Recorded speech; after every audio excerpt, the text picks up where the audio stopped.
163. The Spirit of Faith.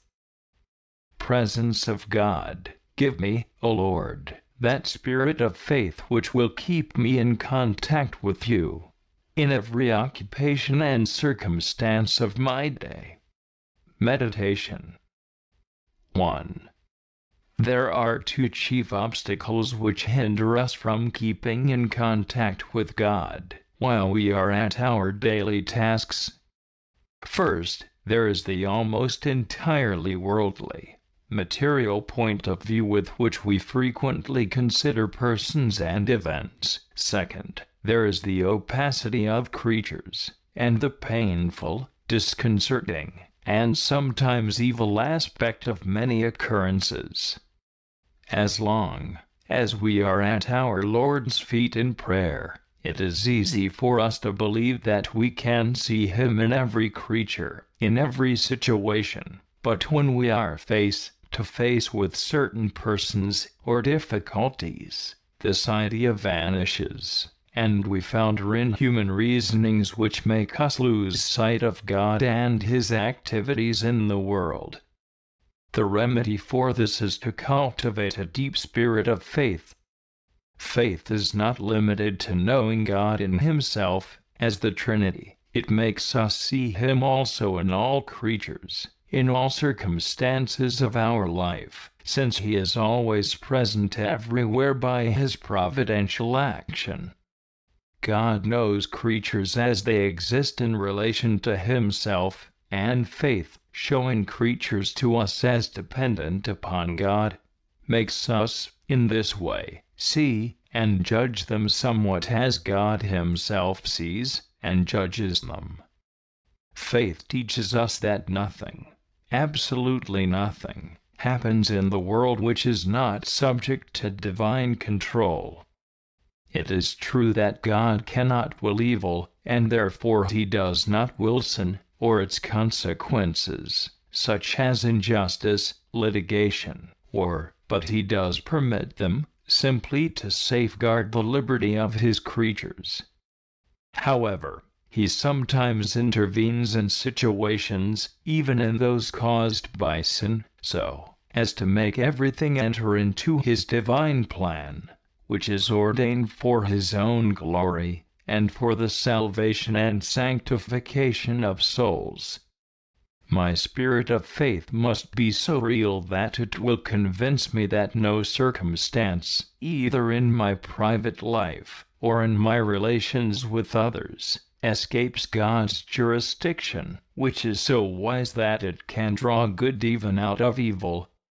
Consequently, I can see nothing apart from God. I can find Him in any person, in any situation. 2. A soul of faith meets God not only in prayer, but seeing Him in all things. In all things it finds Him, thus it can keep itself in contact with Him, even in the midst of occupations. The spirit of faith makes it penetrate the opaqueness of creatures and occurrences so that it always finds God. Secondary causes become transparent to it, enabling it to discover at once the first cause, God, who is present and operating everywhere. To be able to recognize and meet God in every creature, even in the ones that hurt us, offend us, or make us suffer, and in every happening, even the most disagreeable, painful, and disturbing ones. This is a great secret of the interior life. Then the world becomes an open book, on every page of which is written in large letters the one word, God. Before God, His will, His permission, His plans, everything else becomes secondary. We see how stupid it is to fix our gaze on creatures, which are, as it were, only a veil which hides the Creator. However, we need assiduous practice before we can reach such deep faith. In my contacts with my neighbor, and how many people I do meet in the course of a day, I can form the habit of greeting our Lord, present in every creature.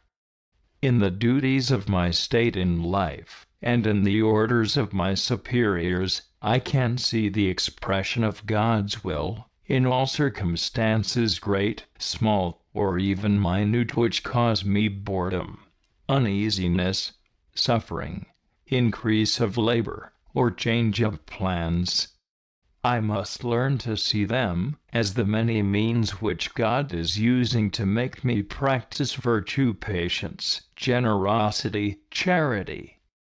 My hours of prayer must serve to show me all the details of my life in this supernatural light, so that I may always be able to find our Lord in them. Colloquy. O my God, your divine presence is everywhere. It contains, surpasses, rules, and penetrates all things. It is sufficient for all, and arranges all, so that it governs everything with infinite love and power. Before your divine presence, all the rest is as nothing, for it is so great and powerful that, in reality, it absorbs everything else and makes it disappear.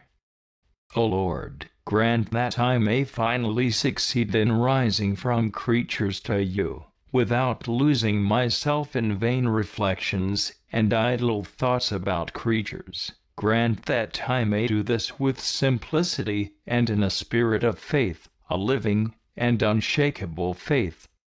You penetrate everywhere with your goodness, your infinite personal love, and your omnipotence. This truth simplifies everything. In it all becomes essentially and substantially one. This truth surpasses, penetrates, and absorbs all the rest, all that is created. O my God, you are in everything. What a treasure! Grant that I may live in this truth as in my center and my place of rest, where nothing can affect me or distract me from you. If I remain well hidden there, compare blessed M. Teresa Buron. Give me, O Lord, such a clear, penetrating glance of faith, that beyond all human creatures and circumstances, I may always see your hand guiding and directing everything, and continually inviting me to follow you and remain with you. Grant that I may see you more than creatures, you, the Creator, present and operating in everything. Teach me to recognize you in each one of my neighbors, and to find you in every event of my life.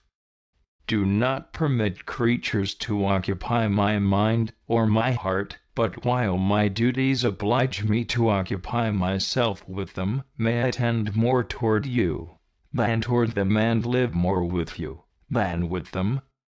O Lord, you are the first and great reality, the one absolute reality in which everything lives and moves.